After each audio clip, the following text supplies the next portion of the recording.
সবাইকে স্বাগতম Notre Dame college কর্তৃক আয়োজিত অনলাইন ক্লাসে। আমি মাহমুদ হাসান, প্রভাষক জীববিজ্ঞান, নটরডেম কলেজ, ময়মনসিংহ। আজকের এই অনলাইন ক্লাসে আমি তোমাদের সবাইকে স্বাগত জানাচ্ছি। তো আজকে আমরা ভাইরাসের একটা ইম্পর্টেন্ট একটা টপিক পড়বো। তোমরা এখানে চিত্রের মধ্যে দেখতেছো, আমি এখানে লিখে রাখছি ভাইরাসের জনন বা সংখ্যা বৃদ্ধি। তাহলে আমরা আজকে এই টপিকটা নিয়ে আজকে আমরা দেখবো ভাইরাস কিভাবে সে তার সংখ্যা বৃদ্ধি করে। ভাইরাসের জনন, আসলে অ্যাকচুয়ালি কথাটা কিন্তু ভাইরাসের জনন হবে না, ভাইরাসের এই সংখ্যা বৃদ্ধির প্রক্রিয়াটাকে আমরা জনন বলতে পারি না। তো আমি আমরা এখান থেকে শুরু করতেছি যে এটাকে আমরা কেন জনন বলতে পারি না। হ্যাঁ, তোমার অনুধাবনের প্রশ্ন যদি আসে ভাইরাসের সংখ্যা বৃদ্ধির প্রক্রিয়াটাকে কেন জনন বলা হবে না, চলো আমরা এখান থেকে শুরু করি। দেখো ভাইরাসের মধ্যে কি হয় না, ভাইরাস আমরা বৈশিষ্ট্যের মধ্যে দেখছিলাম যে এটা একটা রহস্যময় একটা জীবকণা। সে না জীব না জড়, সে হইতেছে জীব এবং জড়ের মাঝামাঝি অবস্থা। আবার বলছিলাম তাকে আমরা উদ্ভিদের পর্যায়ে অন্তর্ভুক্ত করতে পারি না, আবার প্রাণীর পর্যায়ে অন্তর্ভুক্ত করতে পারি না। মানে সে একদম সম্পূর্ণ স্বতন্ত্র একটা বৈশিষ্ট্যের একটা জীবকণা। দেখো আমরা দেখছি যে কোনো জীবের বংশবৃদ্ধি হয় মাইটোসিস প্রক্রিয়ায় অথবা মিওসিস প্রক্রিয়ায়। মাইটোসিস প্রক্রিয়ায় আমরা জানি নিচু যে জীবগুলো আছে সে তারা সংখ্যা বৃদ্ধি করে, এবং মিওসিস প্রক্রিয়ায় কি তৈরি হয়, গ্যামেট সৃষ্টি হয়, যৌন জনন হয়।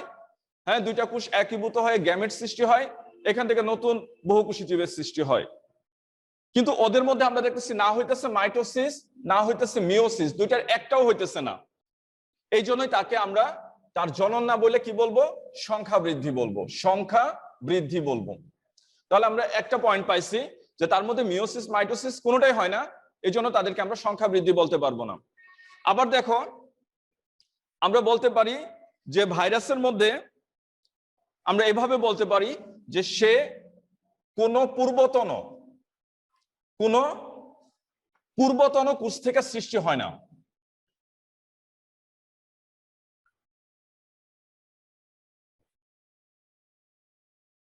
সৃষ্টি হয় না। পূর্বতন মানে কি, তার একটা মাতৃকোষ থাকবে যেখান থেকে সে তার সংখ্যা বৃদ্ধি করবে। আমরা ব্যাকটেরিয়ার মধ্যে যেমন দেখি যে একটা মাতৃকোষ থেকে পরবর্তীতে দেখা গেছে নতুন নতুন তার সংখ্যা বৃদ্ধি হয়, কিন্তু এদের ক্ষেত্রে কোনো মাতৃকোষ বলতে কিছু নাই। আমরা আজকে আলোচনার মধ্যে দেখবো সে একটা বিশেষ প্রক্রিয়ায় অন্য একটা পোষকের গায়ে গিয়া সে তার সংখ্যা বৃদ্ধি করতেছে। এই জন্য আমরা বলতেছি তার কোনো মাতৃকোষ নাই, মানে পূর্বতন কোষ থেকে সে তার সংখ্যা বৃদ্ধি করে না, পূর্বতন কোষ থেকে সে সৃষ্টি হয় না। এই জন্য বলতে পারি না তার জনন, এটা আমরা তাকে বলবো সংখ্যা বৃদ্ধি। আবার দেখো আমরা বলতে পারি ভাইরাস কোন কোষীয় অণুজীব না, কোন কোষীয় অণুজীব নয়। যেহেতু তার দেহ কোনো কোষ দ্বারাই তৈরি না, এই জন্য আমরা কি বলতে পারি না যে তার এখানে জনন হইতেছে, আমরা এটা বলতে পারি না। আমরা শুধুমাত্র বলতে পারবো তার সংখ্যা বৃদ্ধি। ভাইরাসের এখানে কি হয়েছে, সংখ্যা বৃদ্ধি হয়েছে, আমরা জনন কথাটা বলবো না। তাহলে ভাইরাসের সংখ্যা বৃদ্ধি, ভাইরাসের বংশবৃদ্ধির প্রক্রিয়াটাকে আমরা জনন না বলে কি বলবো, তার সংখ্যা বৃদ্ধি বলবো। তো এবার চলো আমরা দেখি ভাইরাসের সংখ্যা বৃদ্ধিটা আসলে কি প্রক্রিয়ায় সে সম্পন্ন করে। ভাইরাসের সংখ্যা বৃদ্ধির জন্য আমাদের বইয়ে এখানে দুইটা প্রক্রিয়ার কথা আলোচনা করা হয়েছে। কয়টা প্রক্রিয়ার কথা আলোচনা করা হয়েছে, দুইটা প্রক্রিয়া। একটা হইতেছে লাইটিক চক্র, লাইটিক চক্র, আমরা এটাকে অনেক বিশদভাবে জানার চেষ্টা করব। এবং আরেকটা চক্র আছে যাকে আমরা বলি লাইসোজেনিক চক্র। এই দুইটা চক্রের মাধ্যমে সে তার কি করে, সে তার সংখ্যা বৃদ্ধি করে। তো আমরা আজকে আলোচনার মধ্যে দেখবো সে কিভাবে সে তার সংখ্যা বৃদ্ধি করে। তো এটা আলোচনার আগে তোমাদের একটা জিনিস একটু মাথায় রেখো, তোমরা প্রথম অধ্যায়ে পড়ছিলা, কি পড়ছিলা যে ডিএনএ থেকে কি সৃষ্টি হয়, এমআরএনএ সৃষ্টি হয়, এমআরএনএ নিশ্চয় মনে আছে। এই প্রক্রিয়াটাকে আমরা কি বলছিলাম, এটাকে আমরা বলছিলাম ট্রান্সক্রিপশন। এই প্রক্রিয়াটাকে আমরা কি বলছিলাম, ট্রান্সক্রিপশন। এবং পরবর্তীতে আমরা দেখছি এই এমআরএনএ থেকে কি সৃষ্টি হয়েছে, প্রোটিন সৃষ্টি হয়েছে। এটাকে আমরা বলছিলাম ট্রান্স লেশন। এই দুইটা স্টেপ কিন্তু আমরা এখানেও দেখব। এখানে ডিএনএ থেকে এমআরএনএ সৃষ্টি হবে এবং পরবর্তীতে এমআরএনএ থেকে প্রোটিন সৃষ্টি হবে। তো এই অংশটা একটু মাথায় রেখো, তাহলে তোমার বুঝতে সুবিধা হবে। চলো আমরা দেখি সে আসলে কিভাবে সেটা সংখ্যা বৃদ্ধি করে। আমরা প্রথম আলোচনায় নিয়ে আসবো কোনটা? এই প্রথমটা লাইটিক চক্র। লাইটিক চক্র কাকে বলে আমরা এখান থেকে শুরু করতেছি। এখানে আমরা চিত্রের মধ্যে দেখতেছি যে প্রক্রিয়াটা, সেটাই হইতেছে লাইটিক চক্র। তার সংখ্যা বৃদ্ধির একটা বিশেষ চক্র, এটাকে আমরা বলতেছি লাইটিক চক্র। লাইটিক চক্রটাকে আমরা এভাবে বলি যে পোষক দেহে, এটা কি করে? সে একটা পোষক দেহে সংখ্যা বৃদ্ধির মাধ্যমে কে ভাইরাস, সে পোষক কোষটা দেখো শেষ পর্যন্ত গিয়ে আমরা দেখছি পোষক কোষটাকে কি করছে? নষ্ট করে ফেলছে। পোষক কোষটার লাইসিস করে ফেলছে বা বিগলন করে দিচ্ছে। যে কোষটার মধ্যে সে আক্রমণ করছে, যে কোষটার মধ্যে সে তার বংশ বৃদ্ধি করলো, শেষে সেই কোষটাকে সে নষ্ট করে দিচ্ছে। তাহলে কি বলছি? পোষক দেহে সংখ্যা বৃদ্ধির মাধ্যমে ভাইরাস কোষের কি করে? লাইসিস বা বিগলন ঘটায়। লাইসিসের বাংলা হইতেছে বিগলন ঘটায়। এবং সেই সাথে আমরা জানবো একটা বিশেষ এনজাইম, কি বলছি? সেই সাথে এই চক্রটার মধ্যে আমরা দেখবো একটা বিশেষ একটা এনজাইম কাজ করে, সেই সাথে লাইসোজাইম। এনজাইমটার নাম হচ্ছে লাইসোজাইম। এনজাইম ক্রিয়া করে, এনজাইম ক্রিয়া করে। এই জন্য এই প্রক্রিয়াটাকে আমরা কি বলি? লাইটিক চক্র। এই জন্য এই প্রক্রিয়াটাকে আমরা কি বলতেছি? লাইটিক চক্র বলি। তাহলে লাইটিক চক্র নামটা কেন হয়েছে, কিভাবে হয়েছে নিশ্চয়ই বুঝতে পারছো। এখানে কোষের লাইসিস ঘটাইছে বা বিগলন ঘটাইছে, এই জন্য এই চক্রটার নাম করা হয়েছে লাইটিক চক্র। কোন কোষটার বিগলন ঘটাইছে? পোষক কোষটার মধ্যে। সেই সাথে আমরা দেখতেছি আরেকটা এনজাইম, লাইসোজাইম এনজাইম এখানে ক্রিয়া করছে। এই জন্য এই সার্বিক প্রক্রিয়াটাকে আমরা বলতেছি লাইটিক চক্র। চলো আমরা দেখি চক্রটা কিভাবে সম্পন্ন হয়। এখানে আমি কিছু স্টেপ আলোচনা করব। তোমার বইয়ের মধ্যে দেখবা লাইটিক চক্রের আলোচনাটা অনেক বিশদভাবে আলোচনা করা হয়েছে, অনেক বিশদভাবে এটাকে বর্ণনা করছে। তো আমরা যতটুকু পারি সংক্ষিপ্ত করে, হ্যাঁ, আমাদের সময় উপযোগী, নাম্বার উপযোগী একটা প্রশ্ন আমরা মোটামুটি দাঁড় করানোর এখানে চেষ্টা করব। তো প্রথম সংজ্ঞা থেকে শুরু করলাম। এখন চলো আমরা ধাপগুলা দেখি, কি কি ধাপে সেটা এখানে সংখ্যাটা বৃদ্ধি করতেছে। আমার সাথে সাথে লেখার চেষ্টা করবো। আমি সবসময় বলি এগুলো পরে খাতায় তুলে নিবা, দেখবো তোমার অনেক সহজ হবে। আমরা এখানে ধাপগুলোর মধ্যে প্রথম ধাপটা দেখব, এ নাম্বার ধাপ, যাকে আমরা বলবো সংযুক্তি। সংযুক্তি বা এটার আরেকটা নামও আমরা বলতে পারি পৃষ্ঠ লগ্নি ভবন। ইংলিশে যদি বলি এটাকে আমরা বলবো অ্যাটাচমেন্ট। ATTACHMENT, attachment. হ্যাঁ, এখানে প্রথমে দেখো এটা একটা বিশেষ একটা কোষ, যাকে আমরা বলতেছি পোষক দেহ। আর এই পোষক দেহের এই কোষটাকে আমরা বলতেছি পোষক দেহ হিসেবে কি কাজ করবে?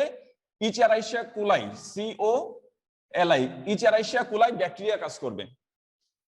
আর এটা ছিল ব্যাকটেরিয়ার নিজস্ব ডিএনএ। এই ইকোলাই বা ব্যাকটেরিয়াম দেহটা এখানে পোষক হিসেবে কাজ করতেছে। কার জন্য? সংখ্যা বৃদ্ধি করতেছে T2 ফাজ। ওই যে আমরা যে ভাইরাসের গঠনটা আমরা গত ক্লাসে পড়ছিলাম, যে ফাজ ভাইরাস, সে দেখতেছি আমরা এখানে কিভাবে সে সংখ্যাটা বৃদ্ধি করবে। তো সংখ্যা বৃদ্ধির আমরা প্রথম পয়েন্টটার নাম দিচ্ছি কি? সংযুক্তি বা পৃষ্ঠলগ্নি ভবন বা অ্যাটাচমেন্ট। দেখো এখানে কিভাবে সংযুক্ত হয়। আমরা প্রথমেই বলে নিব সে কার দেহে সংখ্যা বৃদ্ধি করতেছে? সে ইকোলাইয়ের গায়ে। ইকোলাই দেহ পোষক হিসাবে ব্যবহার করে, পোষক হিসেবে ব্যবহার করে। এখানে তুমি একটা কথা মনে রাখবা, এই পোষক দেহের একটা নির্দিষ্ট একটা অঞ্চল থাকবে যেখানে সে সংযুক্ত হবে, আর সেই অঞ্চলটাকে বলা হবে রিসেপ্টর সাইট। Receptor site. বা রিসেপ্টর অঞ্চল। দেখো এই জায়গাটাকে আমরা বলতেছি যে এখানে সে সংযুক্ত হয়েছে, মানে যেখানে ফার্স্ট ভাইরাসটা এসে আটকে গেছে সেই জায়গাটাকে আমরা বলতেছি রিসেপ্টর সাইট। হ্যাঁ, আমরা বলতে পারি ইকুলাইয়ের কোষে ফার্স্ট ব্যাকটেরিয়াকে যুক্ত করার জন্য একটা নির্দিষ্ট রিসেপ্টর সাইট থাকে। কার মধ্যে থাকবে এটা? ইকোলাই ব্যাকটেরিয়াতে ফার্স্ট ভাইরাস সংযুক্তির জন্য কি থাকবে? বিশেষ এই রিসেপ্টর সাইটটা থাকে, বিশেষ একটা অঞ্চল থাকে এই রিসেপ্টর সাইটে। এখানে পোষক দেহে, তোমরা জানো এই পোষক দেহে যুক্ত হওয়ার জন্য আমরা গত ক্লাসে পড়ছিলাম ফার্স্ট ভাইরাসের মধ্যে একটা বিশেষ একটা জায়গা ছিল, একটা বিশেষ একটা অংশ ছিল যার নাম হইতেছে স্পর্শক। এই স্পর্শক দেহে কিন্তু সেটা রিসেপ্টর সাইটটা নির্ণয় করে যে কোন জায়গাটা দিয়া আক্রমণটা করা যাবে। এখানে দেখো আমরা দেখতেছি ইকোলাইয়ের কোষটার মধ্যে যে প্রাচীরটা আমরা দেখতেছি, বাইরের দিকে যে কোষ প্রাচীরটা থাকে, এই প্রাচীরের পুরুত্ব কিন্তু সব জায়গায় সমান থাকে না। এখানে প্রাচীরের পুরুত্ব, কোনো জায়গাতে প্রাচীরটা অনেক বেশি পুরু থাকে, তাহলে ওইখানে কিন্তু সহজে সে আক্রমণ করতে পারবে না, এখানে সহজে সে ছিদ্র করতে পারবে না, ড্রিলিং করতে পারবে না। যে অঞ্চলটা সবচেয়ে পাতলা থাকে, যে অঞ্চলটা সবচেয়ে বেশি পাতলা থাকবে, অর্থাৎ প্রাচীরের পুরুত্ব যেখানে সবচেয়ে কম থাকবে, সেই জায়গাটাকে আমরা বলবো রিসেপ্টর সাইট। আর এই রিসেপ্টর সাইটটা কি দ্বারা বুঝতে পারে? আমরা জানি যে টিটুফাসের মধ্যে আমরা দেখছিলাম লেজের মধ্যে থাকে কি? স্পর্শক থাকে। এই চুলের মতো অঙ্গগুলাকে আমরা কি বলছি? স্পর্শক। এই স্পর্শক দ্বারাই কিন্তু সেটাকে নির্ণয় করে যে কোন অঞ্চলটা ছিল সবচেয়ে দুর্বল স্থান, সবচেয়ে পাতলা স্থান, ওটাকে আমরা বলতেছিলাম রিসেপ্টর সাইট। তাহলে এই স্পর্শক দিয়া সেই জায়গাটাকে নির্ণয় করে। এবং তারপরে কি হয়? এই স্পর্শক এর প্রোটিন, এই স্পর্শক থেকে একটা বিশেষ প্রোটিন খরিত হয়, এবং রিসেপ্টর সাইটের যে একটা বিশেষ রিসেপ্টর সাইট থাকে, এখানেও কি থাকে? একটা বিশেষ প্রোটিন খরিত হয়। তাহলে আমরা বলতে পারি পোষক এর প্রোটিন, রিসেপ্টর সাইটের প্রোটিন। তাহলে একটা ছিল ব্যাকটেরিয়ার, একটা হচ্ছে ভাইরাসের। এই দুইটা প্রোটিনই হচ্ছে আঠালো প্রোটিন। এই আঠালো প্রোটিন ক্রিয়া করে আয়সা এখানে একটা দৃঢ় বন্ধনে যুক্ত হয়। কি বলছি? দুইটা প্রোটিন একত্রে ক্রিয়া করে এবং একটা দৃঢ় বন্ধনে এখানে যুক্ত হয়। আর এই যুক্ত হওয়ার প্রক্রিয়াটাকে আমরা বলতেছি কি? সংযুক্তি বা পৃষ্ঠলগ্নিভবন বা অ্যাটাচমেন্ট। তাহলে এই ছিল প্রথম পয়েন্ট। আমরা চলো দেখি দ্বিতীয় পয়েন্টে কি আছে। আমরা পরবর্তী পয়েন্টে দেখব, এটাকে আমরা এভাবে বলবো ফার্স্ট ডিএনএ অণুর অনুপ্রবেশ। ফার্স্ট ডিএনএ অণুর অনুপ্রবেশ। দেখো এখানে ছিল ডিএনএ অণু, ফার্স্টের এটা ছিল ডিএনএ অণু। এই ডিএনএ অণুটা আমরা দেখছি পরবর্তী চিত্রের মধ্যে কি হয়েছে? হ্যাঁ, ভিতরে প্রবেশ করে গেছে, পোষক ব্যাকটেরিয়ামের গায়ের ভিতরে প্রবেশ করছে। এটাকে আমরা বলতেছি ফার্স্ট ডিএনএ অণুর অনুপ্রবেশ। তাহলে এটা কিভাবে প্রবেশ করছে? আমরা এটা বলবো যে একটা বিশেষ শক্তির কারণে। তার প্রথম কি হয়? তার লেজ সংকুচিত হয়। ফার্স্ট লেজটা কি হয়ে যায়? সংকুচিত। ফার্স্ট ভাইরাসের লেজটা কি হবে? সংকুচিত হবে। সংকুচিত হলে লেজের যে উপাদানটা, ডিএনএটা প্রথম মস্তক থেকে কই চলে আসবে? লেজের দিকে চলে আসবে। পরবর্তীতে যখন লেজটা সংকুচিত হবে, তখন আমরা বলবো একটা বিশেষ শক্তির কারণে। বিশেষ শক্তির কারণে পোষকের যে প্রাচীরটা থাকে, পোষক প্রাচীর ছিদ্র হয়ে ডিএনএ অণু পোষক দেহে প্রবেশ করে। ডিএনএ অণুটা কই প্রবেশ করবে? পোষক দেহে প্রবেশ করে। তাহলে এটা ছিল পরবর্তী পয়েন্ট, ডিএনএ অণুর অনুপ্রবেশ। আমরা পরবর্তীতে চক্রটা দেখবো, নাম হচ্ছে লাইসোজেনিক চক্র। এখানেও কিন্তু এই দুইটা পয়েন্ট সেম টু সেম থাকবে। এই জন্য দুইটা পয়েন্ট আমি যেভাবে বলছি, এই দুইটা পয়েন্ট খুব ভালো করে মনে রাখবা। প্রথমটা কি ছিল? সংযুক্তি বা পৃষ্ঠলগ্নি ভবন, আর দ্বিতীয়টা হচ্ছে ডিএনএ অণুর অনুপ্রবেশ। ফাসের মধ্যে ডিএনএটা কই থাকে? মস্তকে থাকে। পরবর্তীতে একটা বিশেষ চাপের কারণে এটা চলে আসে লেজের মধ্যে। আবার যখন একটা সক্রিয় চাপ প্রয়োগ করে তখন স্পর্শক দিয়া এই স্থানে একটা ছিদ্র করে পোষক দেহে। আর পোষক দেহ ছিদ্র করলে ডিএনএটা কার গায়ে প্রবেশ করে? পোষকের গায়ে প্রবেশ করে। ফলে দেখো বাইরে একটা খুলসের মতো অংশ বাইরে পড়ে থাকে। এই খুলসটাকে আমরা বলবি প্রিয়ন্স। এই খুলসটাকে কি বলা হয়? প্রিয়ন্স বলা হয়। এটা বাইরে পড়ে থাকে। হ্যাঁ, প্রিয়ন্সের সঙ্গে আমি আগেই বলছিলাম যে একটা ভাইরাস ফাইব্রিল, প্রোটিন ফাইব্রিল, তারও কিন্তু রোগ সৃষ্টি করার একটা ক্ষমতা থাকে। যাই হোক, আমরা দুইটা পয়েন্ট দেখছি, আমরা চলো পরবর্তী পয়েন্টে যাই। পরবর্তী পয়েন্টে সবচেয়ে ইম্পর্টেন্ট পয়েন্ট, এটার নাম হচ্ছে অনুলিপন। পরবর্তী পয়েন্টের নাম হইতেছে অনুলিপন। অনুলিপন বা আমরা এটাকে প্রতিলিপন নামেও জানি। প্রতিলিপন। হ্যাঁ, তোমরা প্রথম অধ্যায়ে পড়ছো ডিএনএ থেকে ডিএনএ সৃষ্টির প্রক্রিয়ার নামই হইতেছে ডিএনএ অনুলিপন। তাহলে এখানেও কিন্তু সেম ঘটনা ঘটবে। ফার্স্ট ডিএনএ অনুপ্রবেশ ঘটছে, আর এই সাথে আমরা যে ডিএনএটা দেখতেছি এটাকে আমরা কি বলছি? এই ডিএনএটা হইতেছে উপরে চিত্রে দেখাইছি, এটা হচ্ছে ইকোলাইয়ের ডিএনএ। এই দুইটা ডিএনএ আমরা দেখব একই ভবন হবে, বৈশিষ্ট্যের এখানে অনুপ্রবেশ ঘটবে, আর এই প্রক্রিয়াটাকে আমরা বলতেছি অনুলিপন। তো এখানে দেখো আমাদের বইয়ে অনেক অনেক তথ্য দেওয়া হয়েছে। এই তথ্যটাকে আমি যতটুক বলতেছি তোমরা শুধুমাত্র ততটুক লেখার চেষ্টা করবা। এখানে তুমি এইভাবে লিখবা, এখানে আমরা খুব বেশি কিছু লিখবো না, কিন্তু যে কথাটুকু আমি লিখতেছি এই কথাটুকু তোমরা হুবহু লিখবা। এতে নিজস্ব প্রোমোটার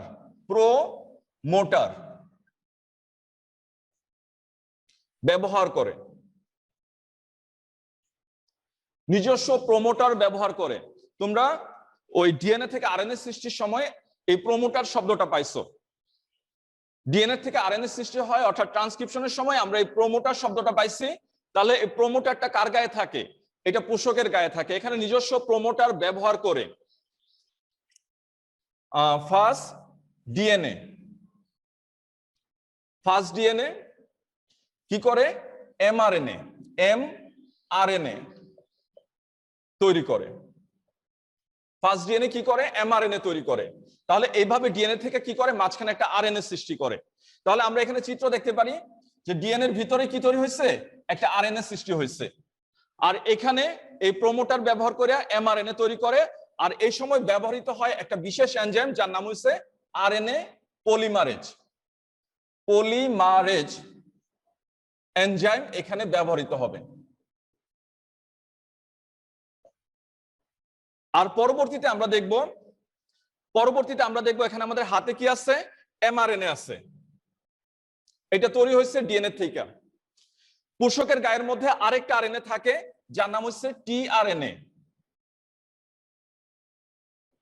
পোষকের গায়ে আমরা জানবো এখানে কি আছে? এখানে আছে বিভিন্ন ধরনের এমিনো অ্যাসিড। এই সবগুলা একত্রে, হ্যাঁ, সেন্ট্রাল ডগমার দ্বিতীয় যে অংশটা আছে যাকে আমরা বলি ট্রান্সলেশন, এই ট্রান্সলেশনের জন্য এমআরএনএ লাগবে, টিআরএনএ লাগবে, এমিনো অ্যাসিড লাগবে। এই সবগুলো মিলে কি তৈরি হয়? এই সবগুলো মিলে কোড প্রোটিন সৃষ্টি করে। আমি আগেই বলছি এখানে আমরা খুব বেশি কিছু লিখবো না, যে এখানে পরবর্তীতে এমআরএনএ, টিআরএনএ, এমিনো অ্যাসিড মিলে কি তৈরি করে? কোড প্রোটিন সৃষ্টি করে। তাহলে এখানে আমরা দেখতেছি যে মস্তক তৈরি হয়েছে আলাদা করে, লেজ তৈরি হয়েছে, হ্যাঁ, এগুলাকে আমরা বলতেছি কি? কোড প্রোটিন, মানে আবরণী বেষ্টিত প্রোটিন তৈরি হয়েছে। তাহলে এখানে কিন্তু প্রথম হয়েছে ডিএনএ থেকে আরএনএ হয়েছে, পরবর্তীতে আরএনএ থেকে কি হয়েছে? প্রোটিন হয়েছে।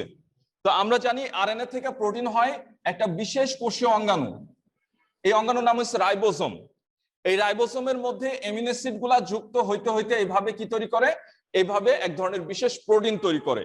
আর আবরণী বেষ্টিত প্রোটিন বিধায় এদেরকে আমরা বলি কি? Code protein. এই কোড প্রোটিন সৃষ্টি করে। এভাবে পরে এর ভিতর,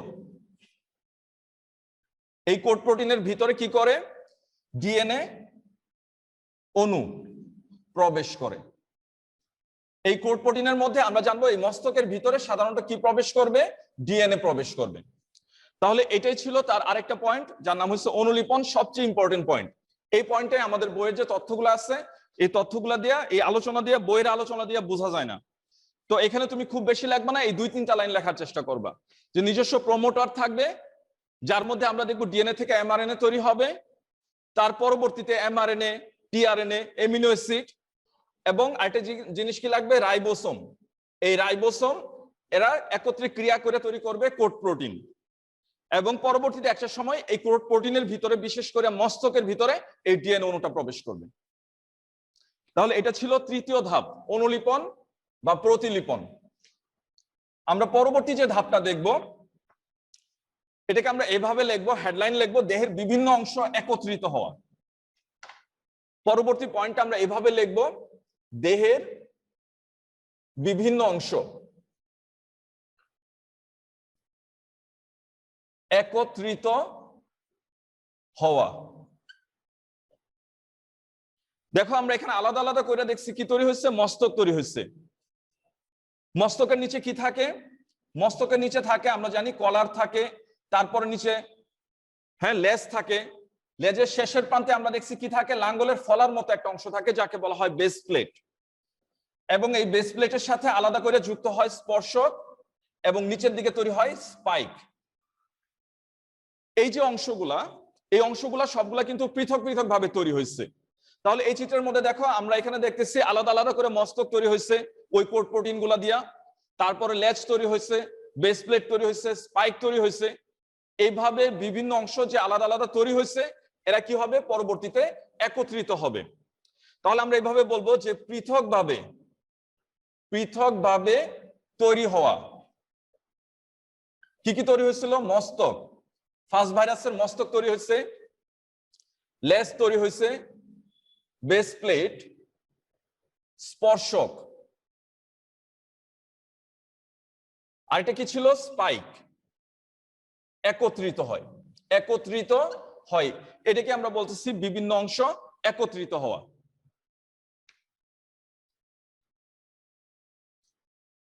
এই সবগুলো অংশ একত্রে যুক্ত হয়ে নতুন একটা অপত্য টিটুফাস তৈরি করে।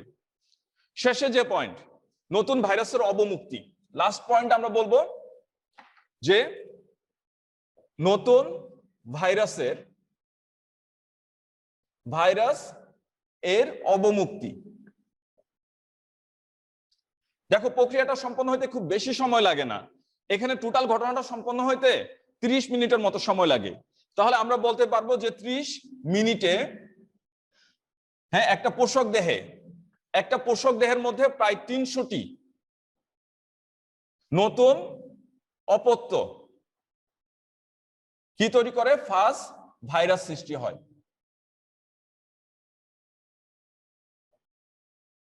এবং পরবর্তীতে প্রাচীরের মধ্যে ব্যাপক একটা চাপ অনুভূত হয়, আর এই প্রাচীরের চাপকে আমরা বলি টার্গার প্রেসার। টার্গার প্রেসারের ফলে দেখা যায় প্রাচীরের মধ্যে চাপটা অনুভূত হয়, কারণ দেখো এখানে মাত্র একটা ডিএনএ প্রবেশ করছিল, কিন্তু আমরা শেষে গিয়ে দেখছি প্রায় 300টার মতো নতুন ফার্স্ট ভাইরাস তৈরি হয়ে গেছে। যখন অনেক অনেক ভাইরাস সৃষ্টি হয়েছে, তখন প্রাচীরের মধ্যে এক ধরনের চাপ অনুভূত হবে, তাকে আমরা বলতেছি টার্গার প্রেসার। সেই সাথে আমরা দেখব যে এখানে আরেকটা ঘটনা ঘটতেছে, একটা এনজাইমের ক্রিয়া ঘটতেছে। প্রথমেই বলছিলাম এনজাইমের নামটা হচ্ছে লাইসোজাইম এনজাইম। এই লাইসোজাইম এনজাইমটা যখন ক্রিয়া করবে, দ্বিতীয় হচ্ছে চাপের মধ্যে, প্রাচীরের মধ্যে ব্যাপক চাপ অনুভূত হবে। এই সব কারণে দেখা যাবে এই প্রাচীরটার কি ঘটবে, লাইসিস বা বিগলন ঘটবে, এবং ভাইরাসগুলা কি হবে, অবমুক্ত হবে, পরিবেশে অবমুক্ত হবে। তারা সবাই গিয়ে আবার নতুন করে গিয়া নতুন ইকোলাই ব্যাকটেরিয়াকে আবার এসে আক্রমণ করবে। তাহলে এটাই বললাম যে 30 মিনিটের মধ্যে সে এইভাবে প্রচুর তার সংখ্যা বৃদ্ধি করে এবং পোষকের গায়ের ব্যাপক ক্ষতি সাধন করে। 300টাকে আবার নতুন 300 পোষককে আক্রমণ করবে। এভাবে ইচেরাইসা কুলাই প্রচুর পরিমাণ ধ্বংস করে, এভাবে সে তার সংখ্যা বৃদ্ধি করে। তো এই ছিল মোটামুটি লাইটিক চক্র। আমরা পরবর্তী যে চক্রটা দেখতেছি তার নাম হচ্ছে লাইসোজেনিক চক্র। এখানে কি ঘটনা ঘটে, এখানে ধাপগুলো একটু খেয়াল করো। এখানে সংযুক্তি আর পৃষ্ঠলগ্নি ভবন, সংযুক্তি বা পৃষ্ঠলগ্নি ভবন আর ডিএনএ অনুপ্রবেশ, এখানে আমরা মোটামুটি সেম টু সেম একইভাবে দেওয়ার চেষ্টা করব। আর পরবর্তী লাইসোজনিক চক্রের মধ্যে তৃতীয় ধাপটা তুমি নাম দিবা, মানে এই দুইটা থাকবে কমন সেম। আর লাইসোজনিক চক্রের তৃতীয় ধাপটার নাম দিবা ফার্স্ট ডিএনএ এর সাথে, ডিএনএ অণুর সাথে ব্যাকটেরিয়া ডিএনএ, ব্যাকটেরিয়া ডিএনএ অণুর সংযুক্তি, সংযুক্তি। লাইসোজনিক চক্রের মধ্যে 3 নাম্বার ধাপটা হবে এরকম, দুইটা ডিএনএ এক হবে। কেমনে এক হবে এটা দেখি একটু। তাহলে এখানে আমরা দেখছি যে দুইটা ডিএনএ, এই ডিএনএটা কার ছিল? Bacteria DNA. আর এই পাশে যে ডিএনএটা আমরা দেখতেছি এই ডিএনএটা ছিল ফার্স্ট ডিএনএ। এই দুইটা ডিএনএ পরবর্তীতে আমরা দেখব জোড়া লাইগা কি হয়ে যাবে? এক হয়ে যাবে, এক হয়ে যাবে। তো এখানে দেখো যে ঘটনাটা ঘটতেছে, দুইটা ডিএনএ কিন্তু এক হয়ে গেছে, ফার্স্ট ডিএনএ আর কি হয়েছে এখানে ব্যাকটেরিয়া ডিএনএ, দুইটাকে একত্রিত আমরা এরকম রূপ দেখতেছি। আর এই অবস্থাটাকে আমরা বলবো প্রোফাজ, প্রোফাজ। তাহলে এটা কেমনে হয়েছে? তুমি এখানে বলবা দুইটা এনজাইম কাজ করে। এক্ষেত্রে কয়টা এনজাইম কাজ করে? দুইটা এনজাইম। প্রথম এনজাইমের নাম হচ্ছে এন্ডোনিউক্লিয়েজ, এন্ডোনিউক্লিয়েজ। এই এনজাইমটা কি করে? এটা হইতেছে এখানে যে পোষক যে ডিএনএটা ছিল এই ডিএনএ দুইটা প্রান্তকে ভেঙে দেয়। তাহলে কি বলছি? এরা পোষক ডিএনএ অণু ভেঙে দেয়। দুইটা প্রান্ত কি করে দিচ্ছে? ভেঙে দিচ্ছে। এই প্রান্তটা ভেঙে দিচ্ছে আর এই প্রান্তটা ভেঙে দিচ্ছে। ফলে দেখো পোষক ডিএনএটা কেমন দেখা যাইতেছে, মাঝখানে একটা অংশ দেখা যাইতেছে, তার মধ্যে নাই। আর পরবর্তীতে এই পাশে কি ছিল? First DNA. এইটা এসে তার সাথে যুক্ত হবে, যুক্ত হবে। যুক্ত হওয়ার পরে দুইটা ডিএনএ কে একত্রে এরকম দেখা যাবে, এক প্রান্তে কুচকানো অংশ আরেক প্রান্তের অংশটা প্লেন অংশ দেখা যাবে। তাহলে কি হবে? আমরা জানবো পরবর্তীতে আরেকটা এনজাইম এখানে ক্রিয়া করবে, আরেকটা এনজাইম ক্রিয়া করে যার নাম হচ্ছে ইন্টিগ্রেজ, ইন্টিগ্রেজ। এই এনজাইমটা যখন ক্রিয়া করে, এনজাইমের ক্রিয়ায় ফার্স্ট ডিএনএ পোষক ডিএনএর সাথে, পোষক ডিএনএ এর সাথে একত্রিত হয়, দুইটা ডিএনএ একত্রিত হয়। আর একত্রিত এই ডিএনএ এর অবস্থাকে বলা হইতেছে প্রোফাজ। তারপরে আমরা দেখব পরবর্তীতে আমরা দেখব এখানে কিন্তু আলোচনা কিন্তু খুব বেশি না, আমাদের মোটামুটি আলোচনা শেষ। এখানে দেখব পরবর্তীতে যখন এই ব্যাকটেরিয়াটা তার দ্বিবিভাজন হবে, এই ব্যাকটেরিয়া যখন দ্বিবিভাজন হবে তখন আমরা দেখব যে তার ভিতরে কি ছিল? যে প্রোফাজটা ছিল, এই প্রোফাজটাও দেখো কয়টা হয়ে গেছে? দুইটা হয়ে গেছে।